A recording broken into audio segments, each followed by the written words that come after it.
Mbote lisusu bandeko balandi atokomu wapi ndenge to mesana kokutana biso na bino contrat to signate biso na bino to solaka place to kutanaka na lobaka na ba congolais ba congomani rendez-vous des congolais ezaka awa na tokomu wapi télévision ndeko Eliezer tokokoma na baeba kolanda biso na mikila poto par-ci par-là ndeko Eliezer na téléphone tokokoma au compte na YouTube page ko bimela yo na komona yemoko mwana somi ekolo konga za wana na page officielle okoti okomona masolo ya mboka Congo to wuti wapi to kokende wapi to komi pe wapi yango ndezo mwana na s'examiner moi moke bomoni bakatire bani ba réseaux sociaux koto mususu bate Kabila na Moïse Katumbi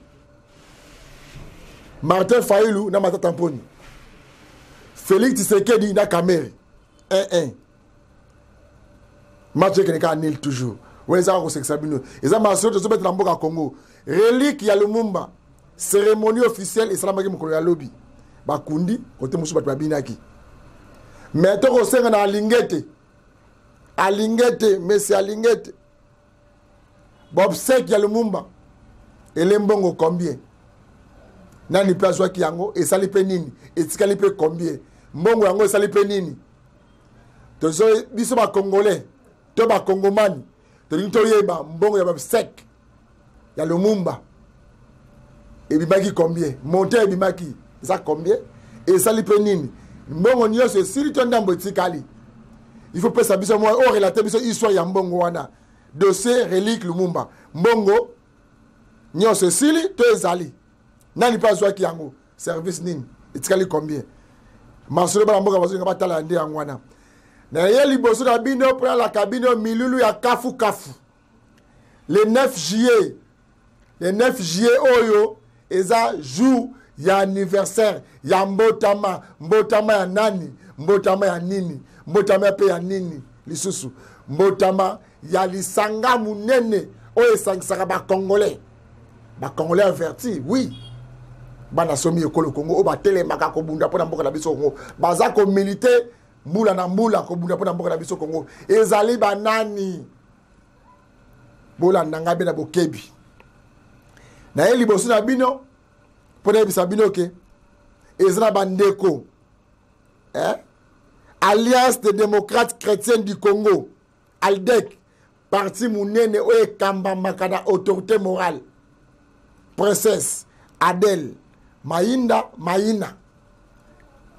yende autorité morale ya parti au babengi ALDEC Alliance des démocrates chrétiens du Congo yende sa autorité morale nango mais le 9 juillet ya mois de sokota oyo bato nyonso oyo balinga vision ya princesse Adèle Maïna baya na esplanade ya foire internationale Fikin et pas wapi a ko dévoiler véritable attachement na ye na mukwa tombolo Félix Antoine Tshisekedi Tshilombo mukwa tombolo boyoka vraie version vraie vision makanisa malamu oyo nyonso tout asepela kana makanisi la princesse Adèle le 9 juillet on ndeko na kotika na ndaku te le 9 juillet biso nyonso na ngonga 9h tokutana bongo na foire internationale Fikin de Kinshasa et pas bako fêter milulu anniversaire na bango ya kafu 5 ans ya existence 5 ans existence ya bandeko wana o basanganaka pona kotala ndene mboka na biso kende malamu mais na Bible christianisme ndeko ko régner chrétien ndeba ko régner kuna dans les 9 oyo tokutana kuna to bosa ni pété to robeta masoli ya mwana somi ekolo Congo honorable Christelle Vuanga molobeli ya bana funa Makala Silimbao Boum Bandal Ngirengir Kasavubu molobeli ya bana funa honorable Christelle Vuanga azaba pariba mama oyo bazo tombola lokumu donc bazo tanga ba congolaise na ndenga malamu ba mama oyo bazo tombola bazo tambola na Congo na Mukongo na mutu na bona ndenga malamu ba mona honorable Christelle Vuanga bozo tala yiwana mama afandi akoloba ako défendre ben intérêt ba congolais ba congolaise ba fille mère ba jeune fille ceux qui le bazo luka musala bazo banini ko tina mutu na bango batu ko zama kanisa ko sala buzo ba film ezanga tina po ete ba honorable Christelle Vwanga ba telemaki na kosenga to banda nanu na elema ya honorable Christelle Vwanga mwana somi ekolo Congo akitaki kuna na Kitambo comme na Kitambo Jamaïque akendaki na église CCAG église CCAG eza église e kambamaka na révérend pasteur Job azwaki invitation honorable Christelle Vwanga alobi ngena azali député national ya mboka Congo na tambula na bagoma na ba Ituri ko sala ba conférence ko expliquer batu ndenge Congo ko kende ndenge Congo sengé kende lobi kuna ndenge mboka na biso Congo komi ni dezo senga po Congo na biso tombwama honorable Christelle Vwanga a hésité à quitter aux invitations ya pasteur Jacob azali moteur kambaka église CCAG o ezakuna na Kitambo o ezakuna na komuna Kitambo honorable Christelle Vwanga kinja ko partager ko kabola misa o ezalaki kuna na bango bolanda descente ya honorable Christelle Vwanga na komuna Kitambo.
Nous voulons, pendant ces temps, avant de vous présenter quelques personnes nommément, nous voulons donner les offrandes, chanter.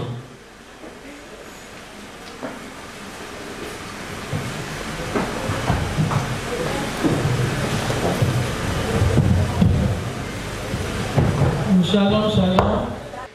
Très bien. Nous allons recevoir ensuite l'honorable Christelle Vwanga. Que Dieu vous bénisse, maman. Que Dieu vous bénisse, honorable. Nous sommes très heureux. J'ai eu à la suivre quelquefois dans ses interventions. Elle parle avec douceur, mais avec profondeur également. Maman, si c'est comme ça que vous parlez aussi, là-dedans, dans le foyer, lors Seigneur. Elle parle très bien, elle agence très bien ses idées. Très doucement, mais avec une intelligence profonde. Là au Seigneur. Cela étant, je vais demander à Maman Tania d'aller avec les deux mamans dans le bureau pour un petit entretien qui est là à faire. Dieu nous bénisse. Je continue à recevoir quelques personnes. Je voudrais ici. Maman, je m'amène parce que là, tout le monde m'en parle. En tout cas, merci beaucoup. Je remercie la communauté chrétienne des Aigles et des Grâces qui nous a invités. Et l'invitation, une chose est arrivée bien avant. En tout cas, j'ai reçu Madame Tania, disons l'épouse du pasteur de cette communauté, et qui m'a parlé de cette activité. Je lui avais dit que j'avais une autre activité, un autre engagement, mais j'apprécie son endurance et nous sommes restés en contact et j'apprécie surtout l'organisation. Lorsqu'on vous dit que vous allez vers Kitambo, aller vers cimetière, mais quand on arrive sur le lieu, on trouve l'organisation. Vous savez, même lorsqu'il s'agit des œuvres de Dieu, d'une œuvre de Dieu, nous devons le faire avec beaucoup plus d'expertise, avec beaucoup plus d'engagement et d'organisation. Ça, c'est une chose. Mais une autre chose est la prédication. En tout cas, le pasteur a fait un appel, a lancé un appel à toutes les personnes qui étaient là, de manière à ce qu'elles soient engagées. On doit être engagé. On peut connaître des échecs, on peut connaître quoi que ce soit comme difficulté, mais l'essentiel, c'est de demeurer debout. L'essentiel, c'est de travailler. L'essentiel, en tout cas, c'est de savoir comment se remettre entre les mains de Dieu. En dehors de ce que nous sommes comme humains, il y a la dimension spirituelle que nous devons continuer à exploiter. Je remercie encore une fois Mme Tania. J'apprécie vraiment son engagement. Elle a voulu qu'on soit là. Elle a obtenu notre présence. Et en tout cas, merci pour ce moment que nous avons passé ensemble. Merci beaucoup. D'abord, je commence par présenter mes sincères remerciements à Maman Pasteur qui m'a invitée. Et je tiens à signaler qu'en termes d'invitation, ce n'est pas la première fois. J'ai déjà été invitée, mais malheureusement, pour une conférence au mois de mars, je n'avais pas pu être là. La première impression, c'est que je suis impressionnée d'abord par l'organisation, la propreté, et ensuite le pasteur nous a offert une très belle prédication. Je dirais pour ma part, cette prédication me concernait pratiquement parce que en tant que chrétienne, en tant que fille d'église, parfois on se pose des questions sur la méchanceté du monde, sur la jalousie du monde. Et aujourd'hui, j'ai vraiment été édifiée personnellement.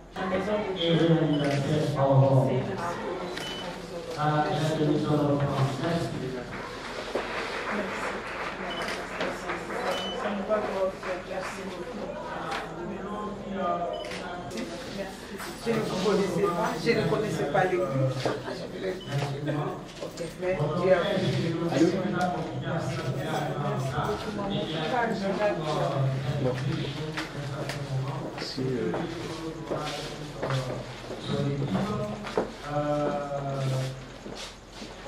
Merci Bandeko Balandi. Bon mon sengo. Na yebisaka bino na tokomu wapi to tombolaka moto yo. Oyo pe tombolaka biso. Moto ayebi ke tokomu wapi existaka. Biso doit défendre ça. Omoni mama oyo, omoni madame oyo, omoni ndeko mobali oyo, omoni honorable oyo, omoni ministre oyo. Azo ça pas intérêt ba congolais malgré d'être ba 100%. Ndambu ezanga raté, ya mabe ezanga raté. Oui. Mais là, tu vas se la malamu pour l'amboka au Congo. Tu vas se tellement pour l'avancement pays nabiso. Il faut tomber la bango, tomber la pébiso, tomber la bango. Tu pousses la bango liboso, tomber ma bango et pas d'abiso la sonne. Moni mama eux. Azako tombe la pour l'intégrité sociale yamboka Congo. Azako loba. Ba Congolais faut aller à malamu. Ba Congolais faut aller à la malamu. Ba Congolais faut aller zala. Il faut bloquer kita. Ba mama de on a bien moi si bochai maboko. Bana afuna na ebisa kabino bosla choix moko ya malamu ya kosakana te ya ko voter honorable Kessel Vwang parce que na ezaleli attendre ni policier ni garde de corps personne sur ben c'est yemoko azo ya comme mutunyo simple mutu sans garde de corps et musu yemo na voiture na yemo azo pour sa quitter attendant même pas un chauffeur batabongo na ba deuxième république la première république botiko mona ba. Alors, bino banafuna. Il faut qu'on encourage Moutaboy. Il faut qu'on soit toujours simanaye. À Kabula Bamanette. Alors, c'est la formation, il y a Banabasi. Bayo ko la musala, le ibo sa utile dans Boka Congo. Ofele. Ma formation, il y a esthétique, il y a Royal Kolamba, ko sala ba bebele, il y a Banabasi. Ofele. Moutaboy. Il faut checker maboko. Il faut retenir rien. Donc, qu'est-ce qu'on a? Direction foire internationale. Direction foire international de Kisasa. Et pas y Milulu ya Kafu ya Aldek azoko organisé. Les 9 oyo bande konangai bolanda na bokebi. Les 9 oyo 9 juillet. Moi na moko tasika na ndako. Moto nyoso tout alingaka vision ya mukwa tombolo. Félix Antoine Tshisekedi Tshilombo et la princesse Adèle Kainda Maïna oyo azo comprendre vision ya makonza mboka. Azo fêté 5 ans d'existence à partir d'hier. Le 9 juillet, autorité morale de Aldec, Yemoro princesse à Rosalawana.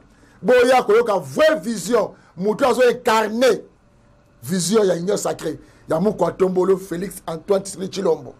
Le 9 juillet au biso nyonso, ngape atenge mopandisa on a osala wala lisu likola lisu na yoka mama ko lobanini pour mboka Congo mama ko lobanini pour la Congo pour ba Congomani to yebi ka sala ka mesa kafu kafu azaki mutali bosa ko telema aloba ke biso Congo to sa menacer na sengi na batu nyos ba autorité ba député ba sénateur ba congolais bona centenaire to sambla pour ba pinga na biso to pesa ba makasi nzambo alola amona bango apesa bango force mayele ya ko gagner monguna yeli mutali boso alala na se ministre ya portefeuille alali na se to na se assemblée pour mboka Congo pour la première fois dans la République démocratique du Congo ministre excellence alala na se to zaki kuna na njil to mandana na njil njil ezaki jour à journée mondiale de l'enfant africaine journée mondiale de l'enfant africaine Ligue des femmes ya Aldec ba organiser une manifestation kafu na njil na quartier 5 to longwa ki kuna to keisu na masina toujours après action sensibilisation ndenge de connexion Chirac azako sensibiliser ba jeune fille bilenge ba papa ba maman boya le 9 juillet milula kafu et ça 5 ans ya Aldec ya parti na biso parti ezaka gérer diriger autorité morale nango et ça princesse Adèle biso nyoso to kuta le 9 oyo azaki na masina to zaye kuna na njil to tamboli pour expliquer ba imboka ba congolais ba ke sensibilisation et bandi déjà le 9 oyo biso nyoso na fikini foire internationale trésor zolo na volume d'automne.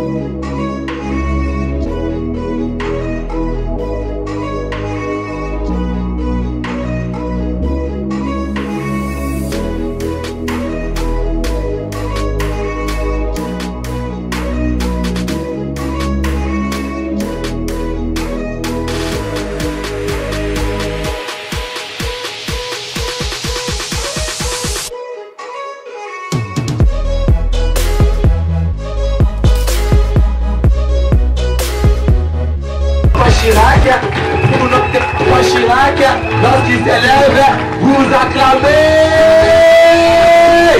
Alléluia. Mbote Isusu. Abari. Ebwenge. Moye noye.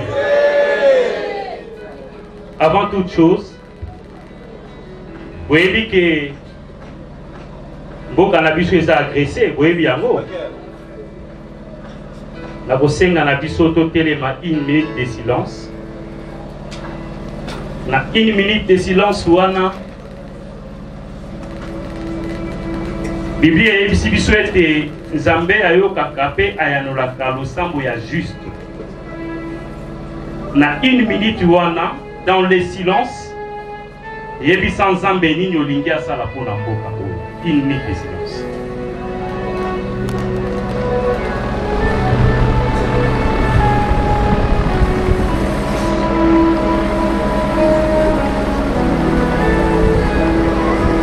Merci.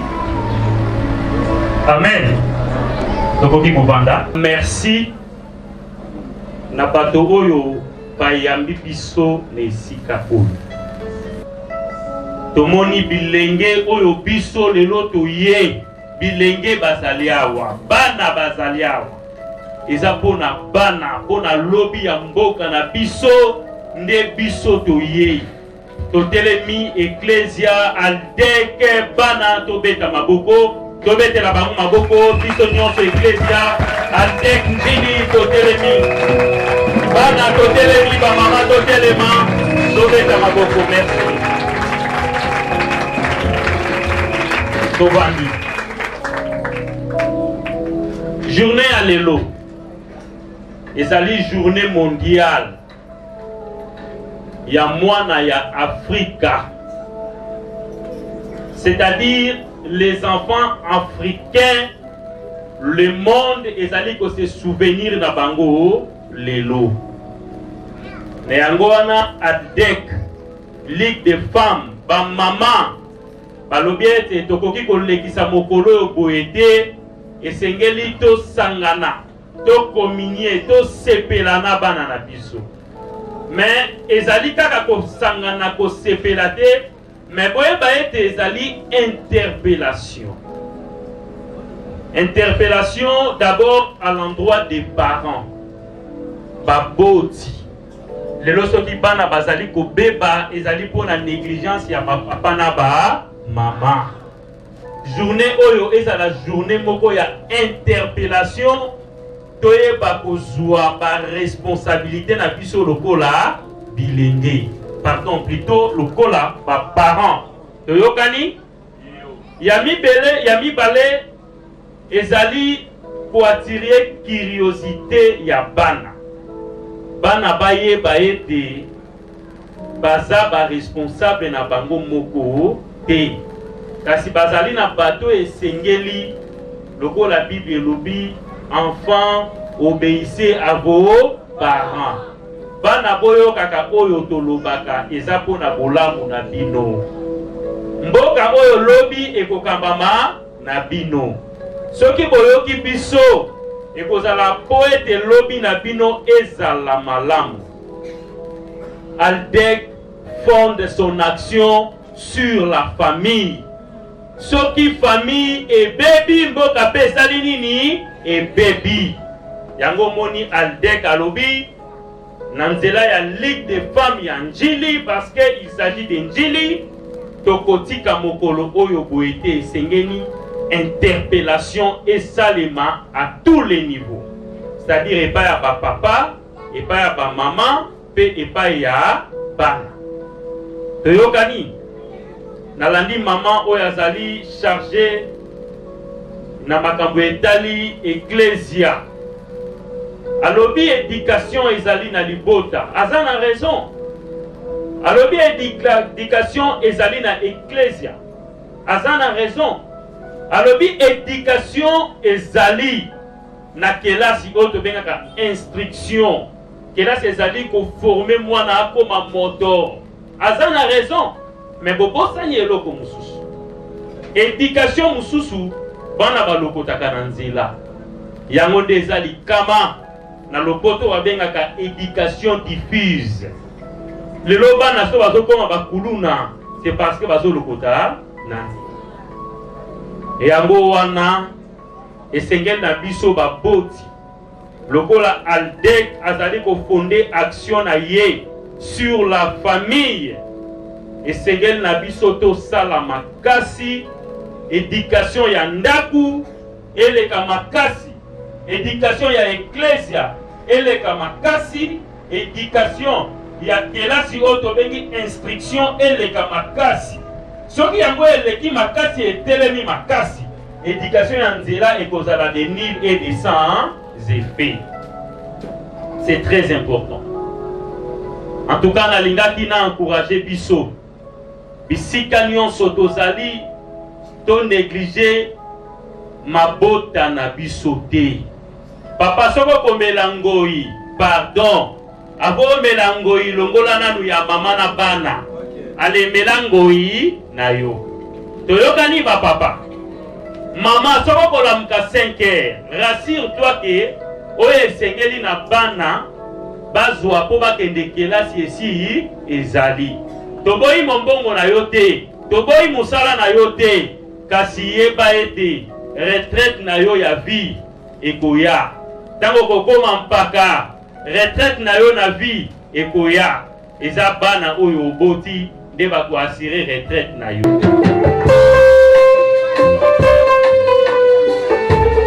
Je sais. Allez.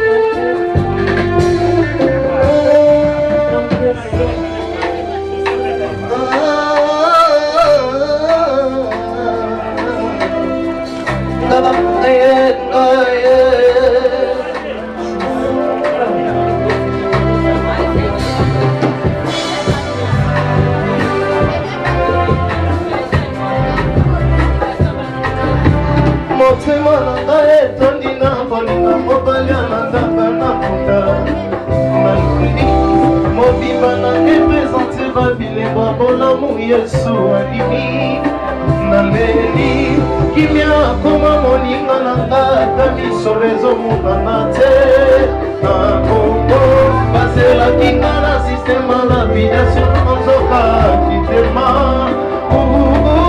Sirpi Jésus m'a sirpi Agréablement sirpi.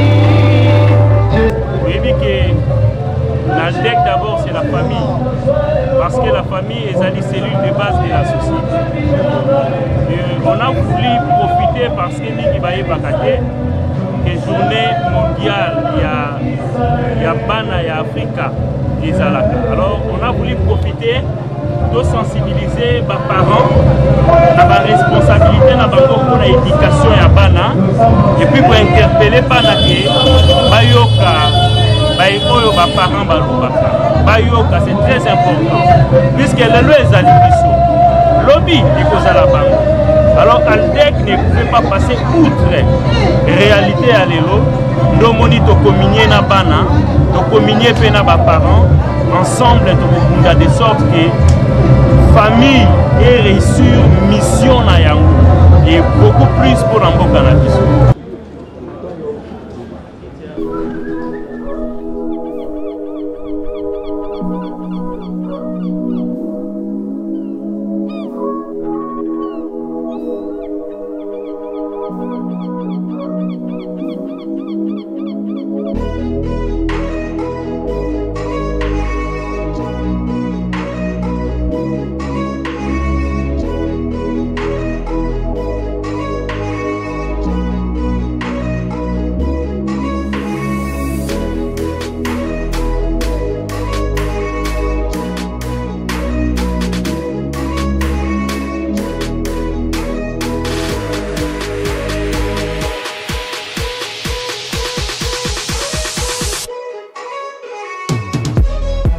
Que le Saint-Esprit soit parmi nous et que le Saint-Esprit nous conduise jusqu'à la fin en toute sécurité. Nous te recommandons, Seigneur, ce merveilleux moment entre tes saintes et glorieux. Et sans toi, nous ne pouvons rien faire. Mais avec ta présence, Seigneur, nous serons toujours victorieux parce qu'en Jésus-Christ, nous sommes plus que vainqueurs. Merci, Seigneur Jésus. Gloire, honneur, magnificence, majesté te soit rendue en ces glorieux moments. Merci Seigneur Jésus pour tout ce que tu es, parce que tu es tout ce que nous avons. Merci Seigneur Jésus-Christ. Assiste Seigneur Dieu de grâce, chacun de nos seigneurs, chacun des intervenants Seigneur Dieu de grâce, au cours de cette activité Père. Merci et nous comptons sur toi. Merci parce que tu nous as déjà donné la victoire et la gloire. Nous te prions. Jésus-Christ, nous disons ainsi. Amen. 2023 bis na mois de novembre. Nde tokotondisa 5000 pour na tchango. Toyokani? Mais pour l'anniversaire, souffrons, toza biso moko te. Lokola toza Congo mobimba. Yangwana paroner, par respect ya fille aînée. Nde ba pesi biso tchango 2500 personnes.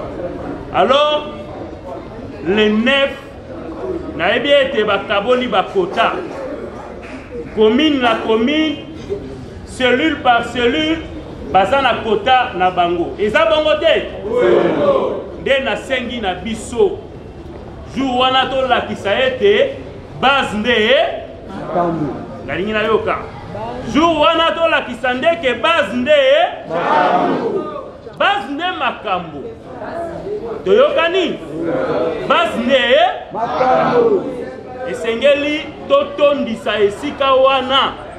D'abord c'est la tchangu qui va remplir le lieu. Toyokani bana tchangu yango te tokolongwa 6 heures ba oyo bazana masina bakoya devant ya siège baza oyo bazana mapela quartier 5 quartier 2 toko ériger point ya rassemblement na biso na se ya pont baba oyo baza na quartier 3 toko ériger point ya rassemblement na biso pe na Kingasani na quartier 3 toko zwa batu nyonso au plus tard 7h30 8h déjà biso nyonso na fiki Toyokani jour wana 5 heures déjà au Milamukeli. Soko ye retard lokola ya lelo okosala nini? Okotikala. Yango na sengi na biso tosala effort. Semaine o tozokota wana eza nde semaine ya makambo. Toza komilengela, toza kobunda, de sorte que le 9 wana samedi prochain, déjà 8 heures, décor planté, mise en place terminée, tikita, tcha. Et sengeli ba yoka biso. Toyokani? Ba stratégie ezali, bakoyeb sabino, ndenge nini tokolongwaka na ba point de rassemblement na biso, poto kende koko matina fikine, et sengeli coin bayoka. Coin basala nini? Bayoka. Yabiso Aldec azali parti populaire. Et si kanyo soko kendo kokuta Aldec. Toyokani? Ndeboye na sengi na biso to lamuka. To sala musala o esengeli to sala prête le 9. En tout cas, ekoinda. Opesi mbwa asali nini? Mbwa koboya. Alobi o makambo etalinga te luka lion. Lion pa ya alobi o makambo etalinga te luka princesse. La seule personne à réussir par Koko Kezanani, princesse. Donc voilà, chers camarades, Tosala Makasi. Après le 9, donc on a annoncé une nouvelle stratégie en place pour écraser, pour atteindre l'objectif Nabiso. Na sepeli comme Nabino, Nayaki Koloba Mingite, Nayaki Karapona Eb Sabino, Tomi Lengela le 9. Le 9 wana, Tosilana, une fois pour toutes. La paix Sibino, merci. Tika et Nzambe, Apambola.